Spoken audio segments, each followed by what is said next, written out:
اگلے دن اتوار تھا۔ ہادی رات کو اس قدر تھکا ہوا تھا کہ بنا کسی کی بھی طرف دیکھے جا کے اپنے کمرے میں سو گیا تھا۔ اگلے دن چھٹی تھی، سو تسلی تھی کہ نیند پوری کر کے اٹھے گا۔ 3 دن کے کیمپ نے حد سے زیادہ تھکا دیا تھا۔ اسے قطعی اندازہ ہی نہیں تھا کہ کل اس کی غیر موجودگی میں یہاں کیا کچھ ہو چکا ہے۔ ارے صبا، تم کب آئیں؟ کیسی ہو؟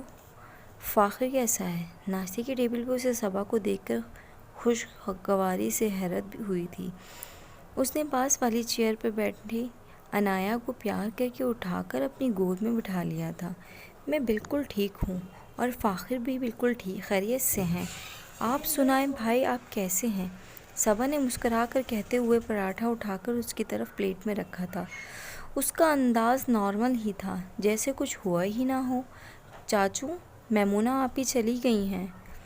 کل سے ضبط کیے بیٹھی مریم سے اب ہادی کو دیکھ کر مزید برداشت نہیں ہوا تھا۔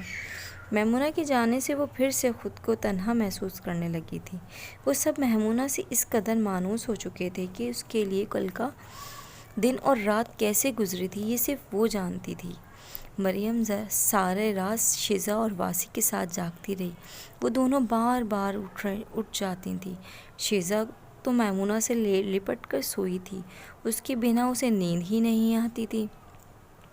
اس میں کوئی شک نہیں تھا کہ میمونہ نے بالکل کسی ماں کی طرح، کسی بہت اپنی کی طرح ان کا خیال رکھا تھا، کسی سہیلی کی طرح انہیں سنا تھا، سمجھایا تھا۔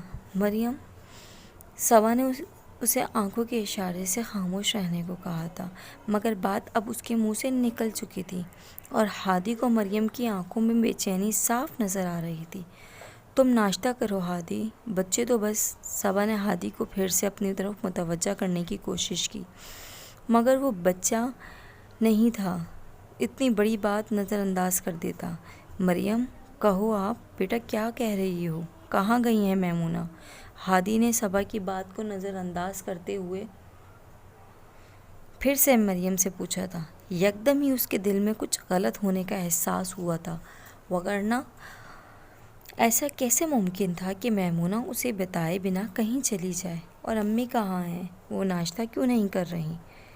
اسی پل رافی آ کر کرسی کھینچ کر بیٹھا تو ہادی نے ایک نگاہ اسے دیکھ کر چائے لا کر رکھتے ناصر سے اس کے بارے میں پوچھا۔ وہ سو رہی ہیں ہادی بھائی، ان کی طبیعت ٹھیک نہیں ہے، ناصر اسے بتا کر چپ چاپ کچن میں چلا گیا تھا۔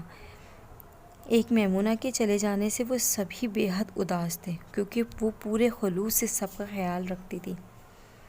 ناصر کو اچھی طرح یاد تھا کہ جب وہ یہاں آئی تھی تو رافی اس کے زنانہ پن کو دیکھ کر اس کا مذاق بنا کر اس کی ویڈیوز بنا کر اپلوڈ کرتا تھا اور ان پر لائکس اور کمنٹس پا کر خوش ہوتا تھا۔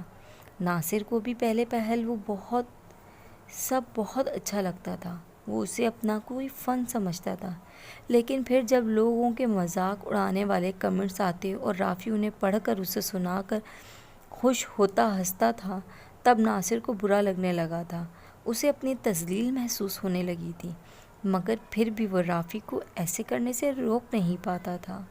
میمونہ کے آنے کے بعد بھی وہ سلسلہ اسی طرح چل رہا تھا۔ تب ایک دن میمونہ نے ناصر کو چھپ کر کچن میں روتے دیکھا تو اس سے پوچھے بنا رہ نہ پائی کہ اسے کیا ہوا ہے۔ تب ناصر نے اسے پوری بات بتا دی، جسے سن کر میمونہ کو بہت دکھ ہوا تھا۔ اس کے نزدیک ایک انسان کی تذلیل پوری انسانیت کی تذلیل تھی۔ تب اس نے ناصر کو سمجھایا کہ تم وہ نہیں ہو جسے رافی دنیا کو دکھاتا ہے۔ ناصر 9 بہنوں کا اکلوتا بھائی تھا۔ وہ بچپن سے لڑکیوں کے درمیان رہا تھا، جو اسے سجا سنوار کر لڑکیوں کے جیسے کپڑے پہنا کر بٹھا دیتی تھی۔ اس طرح سے اس میں ذرا سا زنانہ پن آ گیا تھا، اور اب یہی بات اس کا مذاق اڑانے کا باعث بن رہی تھی۔ تب میمونہ نے اسے سمجھایا کہ نہ کرنا سیکھے، اپنی تذلیل نہ کروائے، وہ اپنی ذات کو دنیا کے سامنے تماشا نہ بنائے۔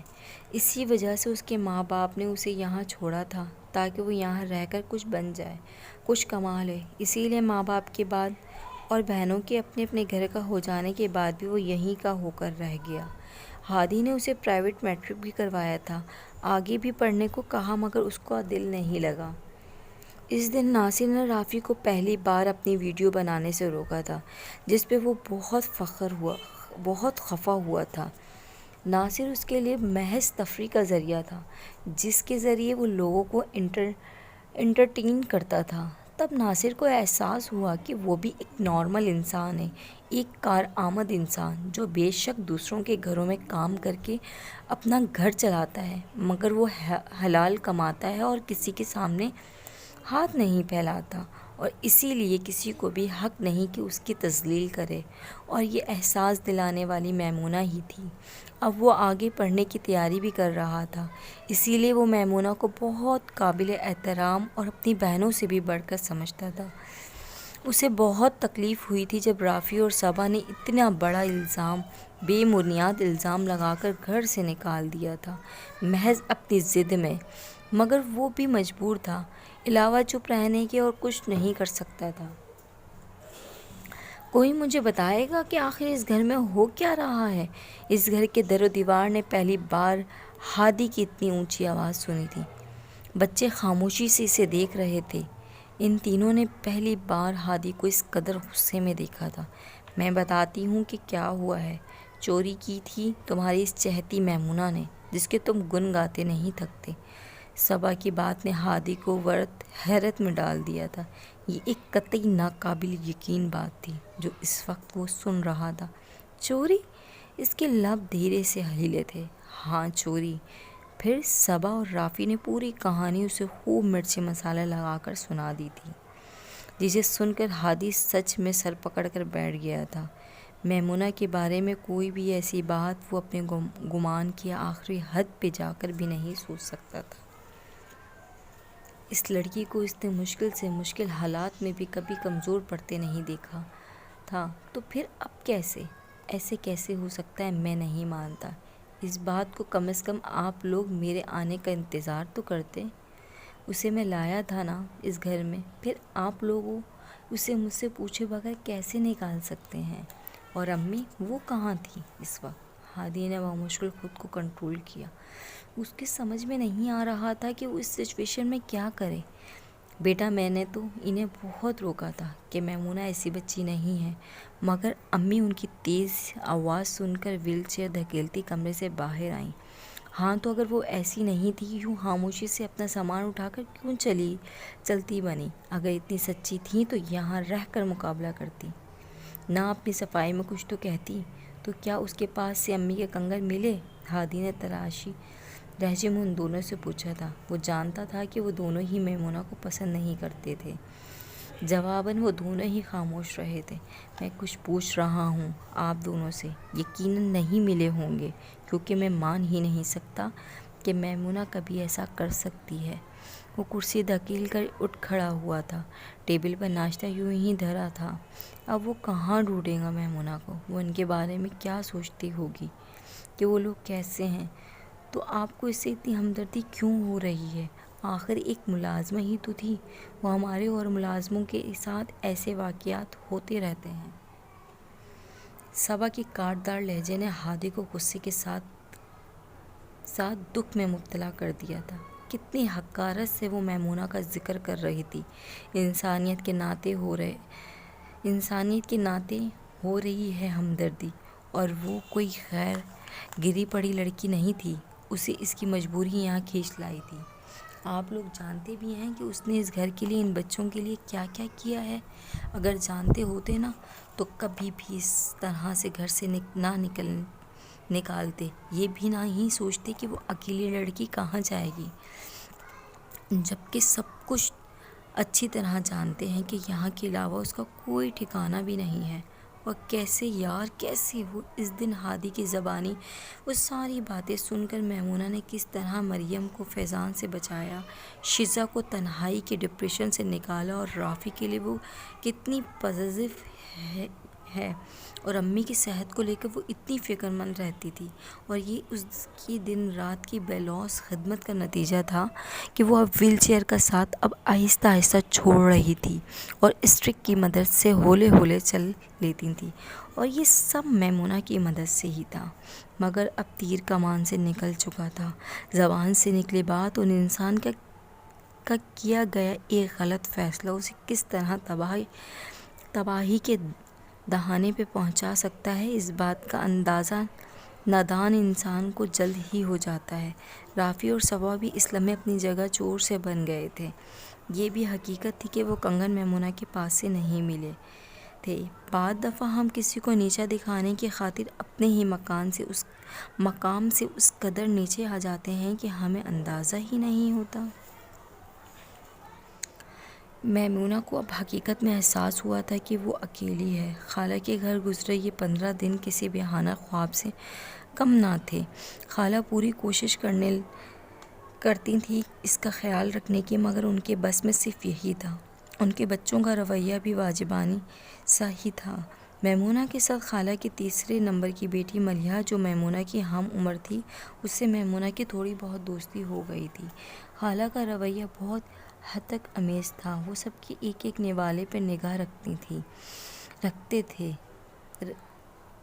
خاص کر میمونہ کے۔ وہ چاہتے تھے کہ وہ جلد سے جلد یہاں سے چلی جائے۔ میمونہ کو ایک قریبی اسکول میں نوکری تو مل گئی تھی، مگر وہاں تنخواہ اتنی تھی کہ وہ بس گزارا ہی کر پاتی تھی۔ 5,000 تنخواہ میں وہ رہنے کا بندوبست کہاں سے کرتی؟ اس میں سے تو وہ 3,000 تو خالہ کو دے دیتی۔ خالہ نہ چاہتے ہوئے بھی اس سے وہ پیسے لینے پر مجبور تھی، کیونکہ اس طرح سے خالو کا منہ چند دن بند ہو جاتا۔ گھر میں نیچے تو اتنی جگہ نہ تھی کہ وہاں اپنی جگہ بنا پاتی، اس لیے میمونہ نے خود ہی اوپر چھت پہ بنے اسٹور میں کاٹ کباڑ کو ایک طرف کر کے اپنی جگہ بنا لی۔ وہ جلد سے جلد یہاں سے نکلنا چاہتی تھی۔ اس نے اسکول میں بھی کہہ رکھا تھا کہ کوئی رہنے کی جگہ ہو تو اسے بتایا جائے، مگر اب تک کوئی بندوبست نہیں ہو سکا تھا۔ خالہ کا بڑا بیٹا طاہر جو تھا 3 بہنوں سے چھوٹا اور میمونہ سے بھی عمر میں چھوٹا تھا، مگر اس کا اٹھنا بیٹھنا کچھ ایسا اوپاش لوگوں کے ساتھ تھا کہ اب اس کی اپنی خصلت بھی ویسی ہی بن چکی تھی۔ اس کی موجودگی اب میمونہ کو پریشان کرنے لگی تھی۔ طاہر کی حرکات دیکھ کر جانے کیوں سے شدت سے ہادی کی یاد آتی تھی۔